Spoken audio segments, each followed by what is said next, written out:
¿Cómo están, estimados amigos de este canal YouTube? La agencia de calificación crediticia internacional Moody's, en un reciente informe sobre el Perú, su economía y su política, señala textualmente, cito, el Perú está pagando el costo de la improvisación. Termina la cita de Moody's. Efectivamente, el Perú está pagando el costo de la improvisación. Hemos sostenido en varias oportunidades en este canal, en nuestros videos, en nuestros análisis, que una de las características que puede graficar de una manera no completa, pero casi, lo que el gobierno del presidente Castillo es la palabra improvisación. De hecho, en este mismo canal, ustedes lo pueden verificar, fuimos uno de los pocos, en algún momento, el único medio que advertía allí en los inicios de la primera vuelta electoral que había un partido Perú Libre que había presentado como supuesto plan de gobierno un ideario político de gran contenido ideológico, marxista, leninista, etcétera, pero no era un plan de gobierno. Uno puede tener la ideología que quiera, pero tiene que presentar un plan de gobierno con objetivos, con metas precisas, con tiempos, donde se debe decir qué se quiere hacer, cómo se quiere hacer, cómo se va a financiar, en qué tiempo y cuál es el costo-beneficio de lo que se está pretendiendo hacer. Bueno, nada de eso se hizo. Cuando luego terminó la primera vuelta y pasó a la segunda, el candidato Castillo, precisamente candidato por Perú Libre, volvía a llamar la atención sobre el hecho de que no habían preparado nada para una propuesta de gobierno, excepto una frase que no tiene mayor contenido, pero que es la que repiten todo el tiempo, que es por una nueva constitución, una nueva constitución. ¿Y qué es eso? Una nueva constitución. ¿Y qué quiere cambiar usted en la constitución? Quiero que la educación sea realmente un derecho para todos. Pero eso ya está en la constitución, no importa, pero hay que cambiarlo. Y que la salud sea de acceso universal. Pero eso ya está en la constitución. El asunto no es que esté en la constitución, sino que se apliquen políticas que cumplan la constitución. No entendían aquellos que lo decían. En el fondo del asunto era que querían cambiar, y todavía quieren cambiar, el título tercero, artículo 58 de la Constitución, que señala que la economía es libre y se ejerce como una economía social de mercado. Por cierto, economía social de mercado que no existe en el Perú todavía, y que es una de los grandes pendientes para profundizar las reformas que se hicieron en los últimos 30 años. Y ahí se requiere sobre todo un Estado moderno, transparente, eficiente, tecnológicamente solventado, digitalmente soportado, etcétera, etcétera. Pero estamos lejos de eso en este momento. Esa improvisación que llevó a que no se presentara un plan de gobierno y que se tuviera conceptos tan generales y de tan poco contenido como el que he mencionado, hizo que mucha gente creyera en la novedad. El maestro rural era la novedad, era el outsider, era el que no había estado antes. Me había que darle una oportunidad, dijeron muchos, y como además se produjo el antivoto a la otra candidata, a la señora Fujimori, entonces se juntaron todas las contradicciones habidas y por haber que la dialéctica plantea, y se generó la situación por la cual el señor Castillo, que nunca pensó ser presidente, terminó siendo elegido presidente de la República.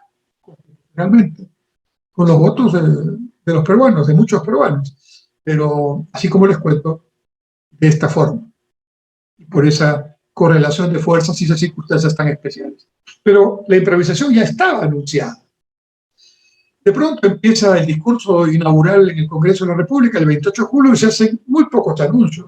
El cambio de la Constitución, dicho sea de paso, el presidente no juró por la Constitución vigente, sino por una Constitución que él iba a cambiar.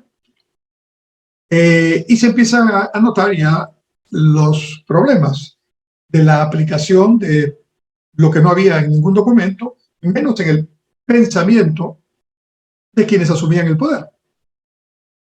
Le habían ofrecido a los ronderos rurales hacer rondas urbanas y que tengan un sueldo por eso en las ciudades. Resultó que era anticonstitucional, que no podían actuar así, reemplazando a la policía, etc. Los cocaleros se les ofreció expulsar a la DEA, al organismo norteamericano de lucha contra las drogas, y además dejar ya la erradicación de aquellos cultivos de coca que se usan para cultivos para producción de droga. Bueno, esto tampoco es posible. Podemos convertirnos en un narcoestado, ¿no? Como son algunas dictaduras que son, digamos, puestas como ejemplo por Perú Libre, incluso por el señor Castillo. Y entonces siguieron las contradicciones. Luego se fue cada vez notando que todo lo que habían dicho en la campaña electoral, que no fue mucho, por cierto, no solamente no se podía cumplir, sino que incluso lo iban abandonando en el discurso. Y entonces empezó el problema de que el presidente Castillo empezó a, no tenía cuadros tampoco, no tenía ideas preconcebidas, un plan de gobierno tampoco, no tenía un conocimiento real del manejo de las finanzas públicas, ni del manejo de gobierno, y además no tenía equipo. Y entonces empezó a improvisar, poniendo gente que no tenía los perfiles para cada una de las tareas de alta responsabilidad que se le daba. En consecuencia, improvisación, más improvisación, más improvisación, que han significado 4 gabinetes en 9 meses y cientos de ministros, decenas de ministros, en 9 meses. Hay carteras que ya tienen 4 ministros en tan corto tiempo. Entonces, esta también es parte de la improvisación. Pero luego, como esto es dinámico, no depende solo de lo que pasa en el Perú es un país junto con cerca de 200 países que están en el mundo, y bueno, viene la crisis sanitaria que ya estaba antes del presidente Castillo, una dinámica que requiere fortalecer la vacunación y fortalecer la atención preventiva de primer nivel de salud pública, viene la necesidad de generar el regreso de los estudiantes a las aulas para hacer una educación presencial y no remota como se había estado haciendo en los últimos años, y etcétera. Y viene la necesidad de reactivar la producción. ¿Y qué hace el presidente? Mantiene su estrechez ideológica, mantiene su discurso con frases genéricas sin mayor contenido, y no solamente empieza a poner gente que no es competente para las tareas y no conoce la tarea pública, sino que además empieza a tomar ideas equivocadas. Desde agricultura se lanza supuestamente una segunda reforma agraria, como si la primera fuera, digamos, algo que debe emularse o repetirse, ¿no? Y esta idea, nuevamente, es una idea general, sin mayor contenido, sin un documento base, sin unos números que sustenten qué es lo que se quiere hacer, en cuánto tiempo, para qué, cómo. Discursos generales. Y así seguimos, ¿no? Y luego se plantea, mientras se va produciendo una lucha entre el Congreso, una lucha política entre el Congreso y el Ejecutivo, por ver quién censura ministros y el otro si cierra o no el Parlamento, y en fin, emulando situaciones de los últimos 5 años en el Perú, se va perdiendo tiempo y se va perdiendo la agenda. Y luego la crisis internacional se acentúa, la crisis sanitaria no desaparece, aparecen temas externos que no manejamos, el incremento del precio del petróleo, el incremento de los precios de alimentos, pegan fuertemente a la canasta popular y a la canasta de todos, pero a la popular sobre todo, y allí la incapacidad y la improvisación vuelve a apreciarse.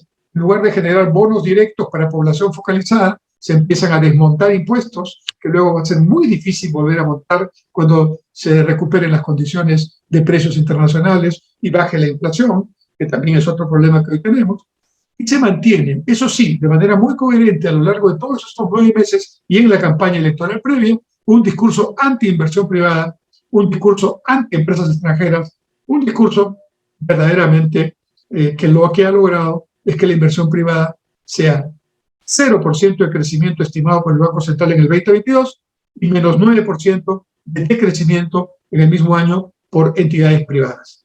Así las cosas, lo que dice Moody's es exactamente lo que nosotros hemos venido diciendo en varios videos. El Perú está pagando el costo de la improvisación.